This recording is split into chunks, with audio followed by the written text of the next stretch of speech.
আসসালামু আলাইকুম দর্শক সকলকে স্বাগত জানিয়ে দেব এই ভিডিওর মাধ্যমে অভিবাসীদের গত 24 ঘন্টা গুরুত্বপূর্ণ অনেকগুলো তথ্য নিজে জানুন, একজন ভাই বোনকে জানান। ভিডিওটি শেয়ার করে চ্যানেলটি সাবস্ক্রাইব করে ফেসবুক পেজটি লাইক ফলো করে যুক্ত থাকলে এইভাবে প্রতিদিনের আপডেট ইনফরমেশন আপনি প্রতিদিন দেখতে পান। ইউরোপীয় ইউনিয়ন লিবিয়ার কোস্টগার্ডকে আরও শক্তিশালী করার উপলক্ষে একটি যৌথ কোর্সের আয়োজন করেছে, যেখানে তাদেরকে প্রশিক্ষণ দেওয়া হচ্ছে। এই প্রশিক্ষণের মূল উদ্দেশ্য হচ্ছে লিবিয়া থেকে ইতালিতে শরণার্থী আসা বন্ধ করা। ইউরোপীয় ইউনিয়ন মনে করে যে লিবিয়া থেকে ইতালিতে শরণার্থী আসা বন্ধ করলেই তারা সফল হবে।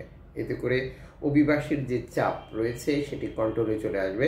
তিউনিসিয়া থেকে অভিবাসী আসা অনেকটা বন্ধের পথে, যা আপনারা অবগত রয়েছেন ইউরোপীয় ইউনিয়নের চুক্তির পর। যদিও তিউনিসিয়ার প্রেক্ষাপট আর লিবিয়ার প্রেক্ষাপট সম্পূর্ণ ভিন্ন।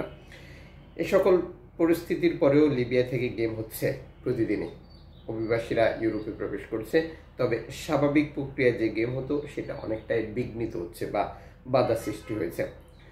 কথিত ইউরোপীয় ইউনিয়নের যে বর্তমান পরিস্থিতি প্রতিনিয়তই প্রতিবন্ধকতা সৃষ্টি করা, ডানপন্থী সরকারগুলোর উত্থানের ফলাফল যেটি সারা পৃথিবী দেখছে। ইউরোপীয় ইউনিয়ন অভিবাসীদের জন্য কঠোর থেকে কঠিন নীতিগুলো নিয়ে আসছে, যা বারবার সমালোচনার মুখে পড়ছে আন্তর্জাতিক মানবাধিকার সংস্থাগুলোর কাছে। ইউরোপীয় ইউনিয়ন যেখানে সারা পৃথিবীকে মানবতার সবক দিচ্ছে, সেখানে তারা নিজেরাই মানবতা লুণ্ঠিত করছে। মানবতার যেটা বিষাক্ত সবল দেওয়ার দরকার সেটাই করছে, যা আফ্রিকা, এশিয়া, মধ্যপ্রাচ্যে আপনারা দেখতে পাচ্ছেন।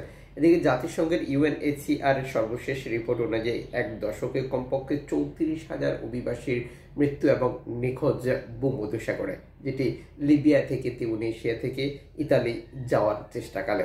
আফ্রিকা, এশিয়া, মধ্যপ্রাচ্যের অভিবাসীরা এই অঞ্চলটি ব্যবহার করে ইতালির দ্বীপগুলোতে যেতে চায়, আর এই পথে নৌকাডুবি এবং রেকর্ড সংখ্যক দুর্ঘটনা প্রতিনিয়তই বৃদ্ধি পাচ্ছে, যেটা জাতিসংঘ UNHCR এই প্রতিবেদনে তুলে ধরেছে। সর্বশেষ CI5 নিশ্চিত করেছে তারা গতকাল সন্ধ্যায় শরণার্থী উদ্ধার করার জন্য মাল্টা এবং ইতালির যে মধ্যস্থল আন্তর্জাতিক সমুদ্র সীমানায় অবস্থান নিয়েছে। বিপদগ্রস্ত নৌকা উদ্ধার করার জন্য এনজিও সংস্থাগুলো এই স্থানটি বেশি বেছে নেয়, কারণ এখানেই দুর্ঘটনা বেশি ঘটে। এদিকে সেনেগালের উপকূল থেকে আফ্রিকা যাওয়ার পথে নৌকাডুবি, অভিবাসী আটকের ঘটনা বৃদ্ধি পেয়েছে। সাম্প্রতিক ইউরোপীয় ইউনিয়ন এই অঞ্চলটির দেশগুলোতেও টাকা বিনিয়োগ করছে সরকার বা রাষ্ট্রযন্ত্রকে ব্যবহার করে অভিবাসীদের আটকানোর জন্য, যা কন্টিনিউ অব্যাহত রয়েছে। এদিকে অ্যারামফোন রেডিও টেকনোলজি তিউনিসিয়ার উপকূল ব্যবহার করে ইউরোপে যাওয়ার পথে গত কয়েকদিনের ভালো কিছু তথ্য দিয়েছে, যেখানে তারা দেখিয়েছে বর্তমান এনজিও সংস্থাগুলোর অবস্থান খুবই ভালো অবস্থায় রয়েছে। লাইফ সাপোর্ট অবস্থান করছে, সলিডারেন অবস্থান করছে, নাদির অবস্থান করছে, দেখিনি অবস্থান করছে, শিয়া5 অবস্থান করছে, সাফাইরা 2 অবস্থান করছে, টোটাল মাল অবস্থান করছে। ভূমধ্যসাগরের এই অঞ্চলটিতে এত এনজিও সংস্থার অবস্থানের মূল কারণ হচ্ছে এখানেই নৌকাডুবি এবং এখানেই রেকর্ড সংখ্যক অভিবাসীর মৃত্যু দেখছে প্রতিনিয়ত পৃথিবী।